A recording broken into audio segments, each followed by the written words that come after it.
Hi, how's it going? My name's Brandon with Luxury Bubbles. Hi Brandon, nice to meet you. Heard we're here to do some windows today? Yes sir, all the exterior windows. Yes, all of the exterior windows. You want to come take a look outside with me? Cool, yeah, let me get my shoes real quick. So what we're going to be doing today is the exterior windows. So that's going to be the sill right here. This is going to be the frame and the glass. Oh sweet, So okay. what I'm going to do is I'm going to take my water-fed pole and I'm going to go around, scrub all of these, and then the glass. And then I'm going to make sure all of these sills are clean for you as well. Do you want us to take the screens out for you, or? So we remove those from the outside, and then we give them a quick wipe down, and then we just put them right back in for you. You don't have to do anything. Sweet, okay, thank you Brandon. Yeah, of course.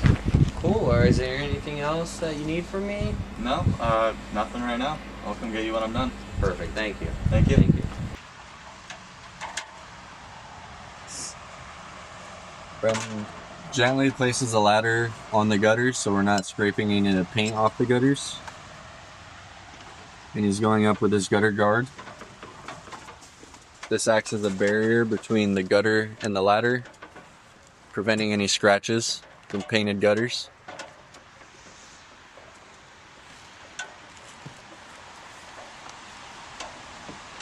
He's going to use the ladder to stabilize himself, put that ladder gutter guard in.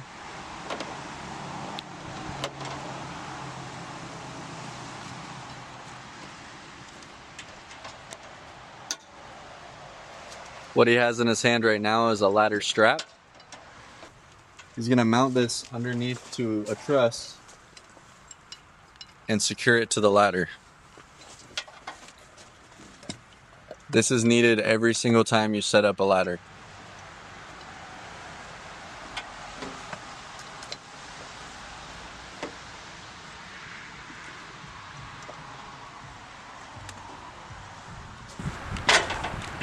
Here's Brandon going up the ladder.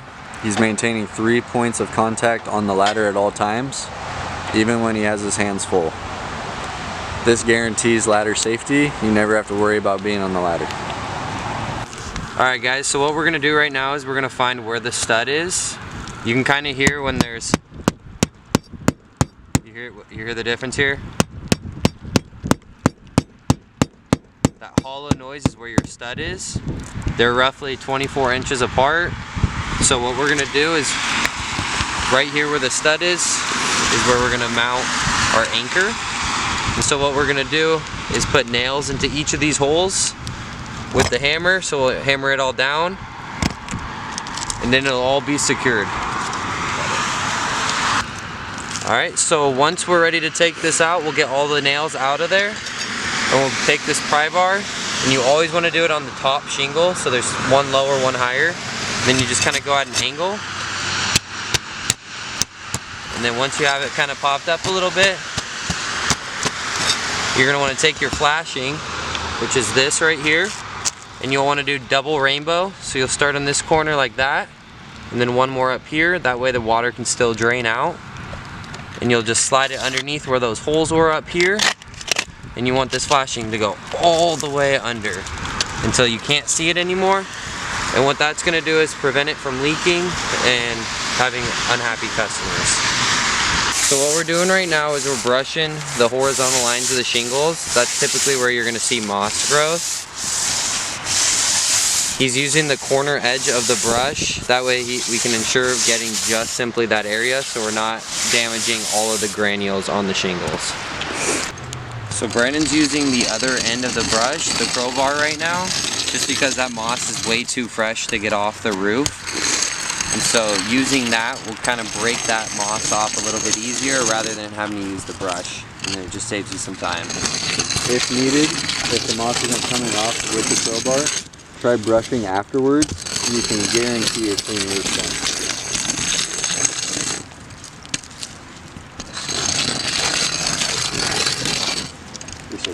Since this roof is too steep to walk on, Brandon's using the extension brush to get leverage on the roof where he needs. That way he can get all that moss taken care of very safely without having to hang by the rope and clean it close up. Also, PSA to all the new hires, this is not actually that steep. You will be walking on these roofs. So what Brandon's doing right now is he's doing it from the ladder with the extension brush. That way he doesn't even have to get on the roof at all. Not only does this save his life, but it saves him from having to get to that peak and having to connect to that anchor. And so this is another safe alternative method for a steep roof. So what Brandon's doing right now is just cleaning the gutters out. You notice how he's not sitting down on the roof, he's just standing at a good angle to where his back is still towards the roof. And he's just able to clean out all those gutters safely without too much weight leaning forward. The reason we clean gutters out by hand and not blow them is because it makes a big mess on the siding, which is a mess you'll have to clean up after the job. It may feel faster to blow them out in the moment, but I promise it'll take longer in the long run.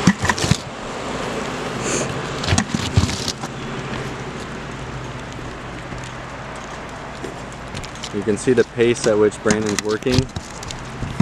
Gutters a lot of times can be the longest part of the roof cleaning. With this method, it doesn't have to be. This is the standard. Very good. So what Brandon's doing right now is he's spreading some roof treatment along the ridges. And he's going to go down, spread it so it all, when it rains, it washes down the roof evenly and it hits the entire roof with a good coating. This just helps prevent moss growth and it helps the roof's life expectancy out as well. We'll want to put this on all the ridges and all the valleys of the roof. If it's a very big roof plane, we'll do one coating in the very middle. That way the whole roof can get hit when it rains. Another service of ours could just be treatment in gutters if they don't have moss on the roof. It is important that you blow off any pine needles or debris on the roof before spreading treatment. It's a kind courtesy to the customer.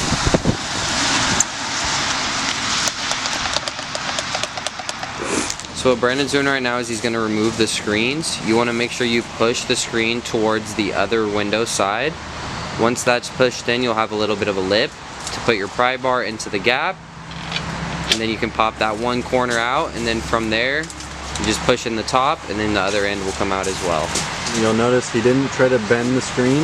He just pushed on those little tabs to allow it to come out easier.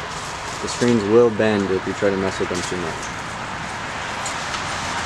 Now what he's doing is he's cleaning those sills. He's using the toothbrush to aggravate all the dirt. And then if they are wet, he'll use the microfiber just to get all that extra dirt out of there. If it's dry out, you can just simply blow it out and it'll all be good to go. Doing this while you're taking the screens off saves you a lot of time and a headache. As you can imagine, all that dirt in the sill is going to turn into mud once water gets added to it. So by getting rid of it as dust rather than mud, you're making it easier on yourself. So what he's doing right now is he's putting the screen back in. You want to make sure that those tabs line up with those grooves on the inside of the window. Once you get that, you just push it in on one side. You'll hear one pop. Now the other one's a lot easier to get in there. And then you can also use the crowbar just to kind of help out on getting that in. But yeah, just like that. So what we're going to do is the soap and squeegee method. I've already got my soap put on here. I got my squeegee clean, ready to use. So we're going to get extra soap up on this window. Make sure you get the entire glass. And then once you get good at it, you can do the whole side to side. What I recommend to start is just going straight down. So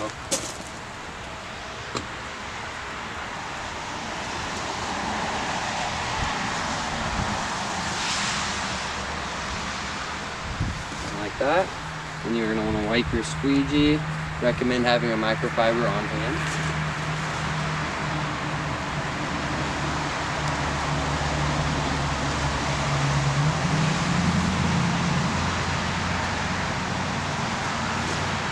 I need a microfiber.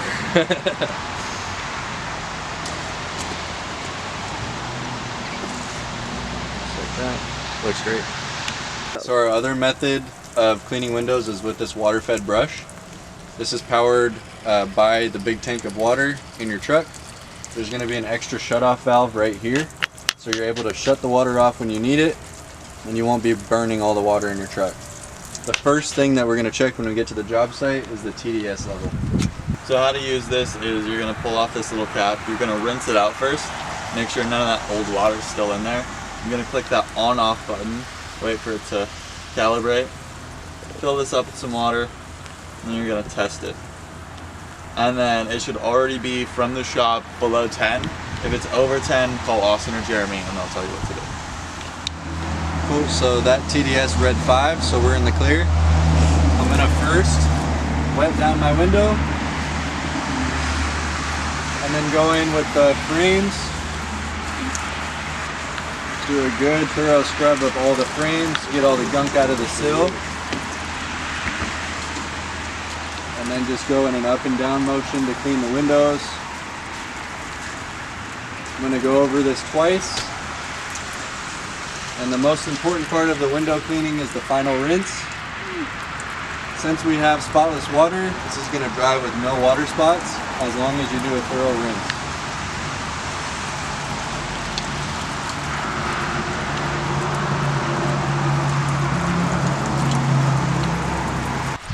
Okay, so this is another big part of the final rinse. If the window is older, it may look like it has some sun damage, or the paint is kind of wearing down. He's gonna rinse just below that white sill, and that's gonna stop any paint or any weird stuff from leaking down onto the window. Once it starts, it's really hard to get off, so just be aware of that on older homes. Alrighty, this is how we ask for the review and referral at the end of the job. Having a dot card definitely helps. So I go up. How we doing? Good, good. I just wanted to let you know that we're all done. If you don't mind, we could take a quick walk around the property. Definitely. Make sure everything looks perfect before we get the payment. Sounds good to me. It looks good so far. Perfect. Imagine we walk around, we come back. Also, I just wanted to mention before we head out, we are incentivized. We get a bonus from the company for 5-star reviews. If you wouldn't mind leaving a review with my name in it, it would go super far for me. Okay. I have this card here. If you have your phone, yeah, actually I do. It. So is this for both of you guys, like you and your technician? Yeah. Okay. So we'll both get $10 from the company for each review that we get. Sweet. Okay. Yeah. So if you mention both of us, it's $20. And then it's just right here. Yeah. Leave a review. Yeah, it's just a cool way to tip us without having to spend money. Right? And you're Austin, right? I'm Austin, yeah. And he was Brandon? Yeah, Austin and Brandon. Okay. And then also, if you liked what we did today, you want to see us again, definitely refer us to your neighbors and friends. Our business runs on referrals. It goes a super long way for us. So. Definitely, yeah. I'll reach out to him right now. Awesome. Well, thanks so much, Jeremy. Thank you, sir. Have you have a great day. Okay, so this is how you would capture a lead that comes up to you on the job site wanting a quote. Hey, man. How's it going? I seen you guys cleaning his windows. Yeah, You do full exterior? We do, yeah. The roof, gutters, windows, pressure washing, pretty much all of it. Okay. You got a card? I do have a card. Do you live around here? Yeah, I live at the house right there, man. Okay. Brandon, is it okay if I go give him a quote real quick? Yeah, absolutely. Perfect, let's go right now. Let's go. Alrighty, so I took a look around. Looks like you have quite a few windows. I noticed that there was some dirt in the sills. A little bit of grime on the panes. It's no worries. We specialize in that. If you were to call us out for that, it would be typically around $400 for the entire house scrub down. But me and Brandon have a little bit more time after this job. If you're able to do it today, I could do it for just $350. Does that sound fair? 300 and you got a deal? I don't know if I could do 300. Let me just ask my manager real quick. Alrighty, so he said we can do $300 today if you can leave us a 5-star review and post this on your Facebook page. Sounds like a deal, my friend. Awesome. Perfect. Thank you. If you have a busy schedule and you're not able to get to the job today, you can either call me or Jeremy or check the schedule on your own and book him out a few days. It's very important that we're capturing these leads and getting them on the schedule. We're not just giving them a card or saying, yeah, we'll send you a quote. If you have any questions on how to close a lead or capture a lead, please reach out to me. So once your job is completed, you're going to come here to Labor QC. Here's one of the ones I just made. How to make that. You're going to click plus. You're going to go completed. And then if it's not completed, you can write that in there too. First you're gonna go the customer's name, so Billy Mitchell, and then you're gonna say what service you did. So for him we did an LB package. And then you're gonna say if they paid, and I'm gonna say paid, and then he paid with the invoice, so I sent that. And then after that it's gonna be the price of the invoice before tax, so that was $2,000. After that you're gonna go here, and then you're gonna include the photos of the job. That way they can look over them and make sure everything's good. Once it's done, just send it, and then it's right there like that.